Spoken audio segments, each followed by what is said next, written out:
ዛሬ ደግሞ ምንም ያልጠበቅኩት በህይወቴ ይሆናል ብዬ ያላሰብኩት ነገር ደግሞ ሳይ ውይ ምን ያልኩት ውይ አብርሽም ዝም ብለህ ይሄ ሄርሜላ ጋር ተጣብቀህ እንደዚህ የምትለው 24 ሰዓት ተውና አካባቢን ለማየት ማባላል ከማታውቀው መልአክ የምታውቀው ሰይጣን ይሻላል ይባላል። ስለዚህ ይህን ነገር ከመሆኑ በፊት ተጠንቀቁ። ሄርሜላም አብርሽም ሰላም ሰላም፣ ውድ የኪራ ግሬስ ተመልካቾቼ እንዴት ናችሁልኝ? እንዴት ቆያችሁ? እንዴት አደራችሁ? እንዴት ሰነበታችሁ? እኔ በጣም ደህና ነኝ፣ እግዚአብሔር ይመስገን። ዛሬ ደግሞ እነ አብርሽ ቤት ምን እየተካሄደ ነው? በኤፍሬም በኩል በሄርሜላ በኩል ሌሎች በጽጌ ሮያል የመጣችበት መንገድ አለ። ስለነሱ ነገር ከኋላ የተደበቀው ሚስጥር ምንድን ነው የሚለውን በዝርዝር እናየዋለን። እስከ መጨረሻ አብራችሁን ቆዩ። ሳብስክራይብ ያላረጋችሁ ሳብስክራይብ አድርጉ። ላይክ፣ ሼር፣ ኮሜንት እያደረጋችሁ እስከ መጨረሻ ፕሮግራም ድረስ አብራችሁኝ ቆዩ። ዛሬ ሚስጥር ይወጣል። ከማን ጋር ሆኜ? ከእናንተ ጋር ሆኜ። ስለዚህ የእናንተም ሀሳብ አስተያየታችሁ ኮሜንት ላይ ያስቀምጡልኝ። ቀጥታ ወደ ፕሮግራም። እንግዲህ ዛሬ 3 ነገር እናያለን። ምክንያቱም ይህን ጥያቄ የእኔ ብቻ ሳይሆን የሁሉም ኦዲየንስ ጥያቄ እስከሆነ ድረስ ማብራሪያ እንሰጥበታለን። የመጀመሪያ ጥያቄ ሄርሜላ ለቡዜ ሄዳ ይቅርታ ጠየቀቻት። ከዚህ በፊት ሄርሜላ እንደምናውቃት ከቡዜ ጋር ከባድ የሆነ ጦርነት ነው ያሳለፉት። በጣም ከባድ የሆነ ጦርነት። ከዛ በኋላ ቡዜም ከሄርሜላ ጎን ሆና የተወሰነ ነገር ለመፋለም ሞክራ ነበር። የማይሆን ነገር ስታይ ደግሞ ከወንድሟ አብርሽ ጎን በመቆም ጭራሽ በአብርሽ በወንድሜ ከሚሞጥብኝ ህይወቴ ብሰጥ ይሻለኛል እስከምትል ድረስ ሆናለች። ከዚህ በፊት ቡዜ እንደምናስታውሰው የዛኔ ሁላ ብዙ ትችት ቀርቦላት ነበር።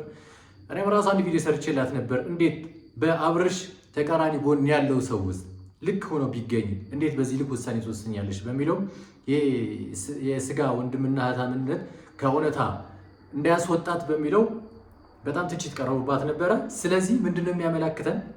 አብርሽ ጋር ያላትን ፍቅር በጣም የምትወደው ወንድሟ መሆኑን እንገልጻለች። እና ስለዚህ የመጀመሪያ ድርጊት ምን ተፈጸመ? ሜሪ ፒንክ 1 ሚሊዮን በስጦታ ስሟ አይታወቅ፣ ያለበትን ቦታ አይታወቅ፣ ከማን ነው እንዴት ነው በምን የመጣ ነው ለምንድን ነው የት ሀገር ነው የሚሄዱት ምንም በማይታወቅበት አንድ ሰው ጊፍት ሊሰጣችሁ በሚለው እሳቤ 1 ሚሊዮን ይዛ መጣች። ሄርሜላና አብርሽ ጋር አምነው ተቀብለው ያሉ ምናምን ነገር ተው ተጠንቀቁ ብዬ ሰርቻለሁ። ከዛ በኋላ ሄርሜላ ቡዜ ጋር ሄዳ የበደልኩሽ ነገር ካለ ይቅርታ አድርግልኝ አለቻት። ከምን ተነስቶ ነው ይቅርታ አድርግልኝ አለቻት? ሶስተኛ ደግሞ በጣም የሚገርመው ነገር ያልተጠበቀ ማለት ነው፣ ጽጌ ሮያል በሩታ አማላጅነት አብርሽን አግኝተው አንተ ከሩታ ጎን ነው መሆን ያለብህ፣ ምክንያቱም ልጅ ያፈታችኋል፣ ያሳለፋችሁት የፍቅር ጊዜ ቀላል የማይባል በጣም ብዙ ዓመት ነውና ከሷ ጋር ነው መሆን ያለብህ ብላ ለመሞገት ሁላ ሞክራለች። አብርሽን በጽናት ነው ኦሬዲ እዛ ጋር ልጅ ቢኖር እዚህ ጋርም ልጅ ያለኝ ነው። ስለዚህ እኔ ደግሞ በጣም ማፈቅረው ሄርሜላ ስለሆነ አሁን ላይ ወደ ሩታ መለስበት እድል ምንም የለም ሲል መርዷን ነግሯታል። የሙከራም ፌል አደረገ ማለት ነው።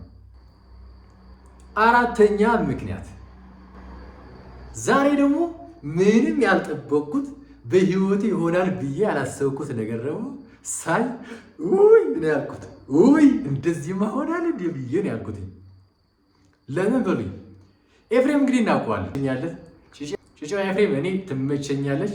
ፈታ ያለ ነው አቋሙ ላይ ምንም ወለም ዘለም የማይል አይነት ሰው ስለሆነ በጣም ወደዋለሁ። በቃ የሚያደርጋቸው ነገሮች ትንሽ ወጣ ያሉ የልጅነት ባህሪ ያላቸው እንጂ ሀሳቡንም የሚያደርጋቸው ነገር በጣም ነው የሚመቸኝና ዛሬ ሄዶ ሄርሜላ ጋር ይቅርታ አድርጊልኝ እኔ በድዬሻለሁ ምናምን አለ።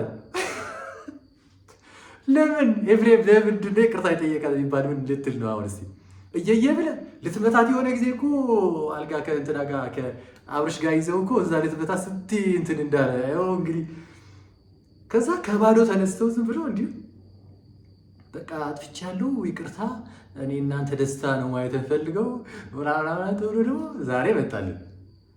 ስለዚህ ከዚህ አሁን ከብዙዎቹ ጥቂት 4 ነው የጠቀስኩላቸው። ከዚህ ድርጊት ምንድን ነው የምንማረው እኛ? አብርሽ በአደጋ እየተከበብክ ነው። አብርሽ ብቻ ሳይሆን አብርሽና ሄርሜላ ዝም ብለው ላይፋቸው ስለቀጠሉ ህይወታቸው በስነ ስርዓት እያራመዱ እየሄዱ ስለሆነ ብቻ በቀኝም በግራም ሰዎች እንደዚህ ብለው እየመጡ ነው። አንዳንዴ ምን የሚባል አባባል አለ፣ ከማታውቀው መልአክ የምታውቀው ሰይጣን ይሻላል ይባላል። ይሄ ማለት ምን ማለት ነው? ቢያንስ ጠላቶች ከሆኑ የምታውቀው ሰይጣን ከሆነ የምታውቀው ጠላትህ ነው፣ ትጠነቀቃለህ፣ ችግር የለውም። የማታውቀው መልአክ ግን መልአክ ይሁን ምን ይሁን ስለማታውቅ ከጎንህ ይሄው 1 ሚሊዮን ልስጥ፣ ይሄው እንደዚህ ላድርግልህ፣ ይቅርታ፣ የኔ አባት አንተ እንደዚህ ስለ ፍቅራቸው ምናምን ከተባለ ግን ችግር አለ ማለት ነው። በዛ ላይ ደግሞ ያለ ምክንያት ፎር ኤግዛምፕል አንድ ሰው ምንም ሳይሰራ መንገድ ላይ አያውቅም፣ አታውቀውም እኮ አንተ እሱም አያውቅም። እኔ በጣም አድናቂ ነኝ አባቴ ምናምን ብሎ የሆነ ሰው ካቀፈኝ ምናምን እኔ ማስበው ምንድን ነው ያኔ አርቲስት አይደለሁ ምን አይደለሁ ለምንድን ነው የሚያቅፈኝ ብዬ ኦልሬዲ ሊሰርቀኝ ነው የሆነ ነገር ሊያርግብኝ ነው ምናምን ነው ማስበው። ኦልሬዲ የአብርሽ በዛው ልክ ነው። አሁን ላይ መሀሉ እንደዚህ እየከበቡት መሀል ላይ ያስገብተው ነገሮችን እዛ ለማስተካከል እያመቻች ነው። በቃ በእርግጠኝነት አንደኛ ስለ የአካውንቱ ደህንነት አለ። አካውንቱ ሊበሉት ነው፣ ሊመታ ነው አካውንቱ። ይኸው ነግሬያቸዋለሁ። ከነ ምክንያቱ ነው የነገርኳቸው። ስለዚህ ርቀው መስራት የማይችሉትን ነገር እዛው ፊት ለፊት ብለው እየሳቁ አብርሽ የፍቅር ሰው አንተ የኔ ዋህ አንተ ምናምን እየተባለ እዛው ላቅጥ ሊያደርጉት ነው፣ ላያፉን ሊያመሳቅሉት ነው። ከዛ በኋላስ ሽፍት ያደርጋል ወደ ነበሩበት ሲወድቅ እንትና ወንድሜ እንትና ጓደኛዬ ሲል ከዛ በኋላ ይሄ አንተ የስራ ውጤት ነው። ሲጀመር አንተ ከሩታ ተለያየህ ከሄርሜላ ጋር እንደዚህ መሆን አለበት ምናምን ብለው በቃ ሙድ ይዘውበት ላሽ ሊል ነው እንጂ ጭራሽ አያግዙትም። ስለዚህ ይህን ነገር ከመሆኑ በፊት ተጠንቀቁ። ሄርሜላም አብርሽም ስለዚህ ነው ማዋራሽ፣ ተጠንቀቁ። ተሰብስበው እየመጡ ነው። ቢያንስ 4-5 ሙከራ አድርገዋል። የኤፍሬም ዛሬ የተሳካ ይመስላል። የቡዜ ቅርታ የተጠየቀችበት ሄርሜላ ዛሬ ሆም ብላ አንቺ ጋር ጥቃት ለመፈጸም አብርሽ ጋር ጥቃት ለመፈጸም አንቺን እየተጠቀምብሽ ነው ተብሎ ደግሞ ዛሬ ቪዲዮ ተሰርቶ እንዴት እንደዚህ ትሸውደኛለሽ? እኔ ያራዳ ልጅ ዘራፍ አካኪ ዘራፍ ትላለሽ እንግዲህ እንትና ቡዜ። ስለዚህ አልተሳካም፣ ፌል ያደረገ ማለት ነው። ይህ እንትና ተውት። ሜሪ 1 ሚሊዮን ምናምን ከማይታወቅ ሰው የማይታወቅ ሀገር ወስዳ የማይታወቅ ሆቴል አስገብታ እዛ አፍና ጭጭ ታደርጋቸው። ይሄ ይቅርና ከሷ አጠገብ ያሉ ሰዎችም ቀርቶ ማንም ሰው እንደዚህ ላድርግልህ ተብለው የማይታወቅ ሰው ሲሆን ዋይ ለምን ትላለህ? በዛ ላይ ደግሞ ጠላት የነበረ ሰው ለምን የሚለው ጥያቄ ይመጣል። ስለዚህ ለምን ብለው ጠየቁ። ነገሮችን ኦልሬዲ እንትን ሲል ውስብስብ ሲሆንባቸው ትተውታል። ስለዚህ አሁን ያለው የኤፍሬም ጉዳይ ነው። ኤፍሬም ገብተው በምን መልኩ ነገሮችን እንደማስኬዳቸው ደግሞ እናያለን። ከማስኬዱ በፊት ግን ፕሊስ ፕሊስ ፕሊስ ተጠንቀቁ፣ በጣም ተጠንቀቁ። አብርሽም ዝም ብለህ ይሄ ሄርሜላ ጋር ተጣብቀህ እንደዚህ የምትለው 24 ሰዓት ተውና አካባቢን ለማየት ሞክር። ምን እየተካሄደ ነው፣ ምን እየተፈጠረ ነው በሚለው እሳቤ ራስን ነገሮችንም እንትን ለማድረግ ሞክር። ከዛ በበለጠ ሲሆን እናየዋለን። እንዳይሆን ግን አንተና ሄርሜላ ጥንቃቄ አድርጉ። ሌሎች በእናንተ አካባቢ ሲዘሩ የነበሩ እንደዚህ ትርምስምሱ ሲያወጡት የነበሩ ነገሮችን ጓደኞቻችሁ በቃ ጠፍቷል፣ በራሳቸው ዓለም ላይ ናቸው እነሱ። እንትና ጠየቀችኝ እንደዚህ ያልኳት ምናምን በሚለው ደግሞ እነሱ ሌላ ሰበብ ጀምረዋል። ምክንያቱም ላሽ ሊሉ ነው፣ ዝም ብለው ጥጓን ሆነው እየሰሩ ነው እና ከእነንትና ጋር ናቸው በእርግጥ። ስለዚህ ይሄ የፍቅር መቀስ እየመጣ ነው፣ ተጠንቀቁ ለማለት ያክል ነው። ለዛሬ የነበረኝ ቆይታ ይህን ይመስላል። እናንተም ምናልባት ሀሳብ አስተያየት ካላችሁ በቅንነት ነው የምፈልገው። ኦልሬዲ እኔ አሁን የታየኝን ነገር ነው።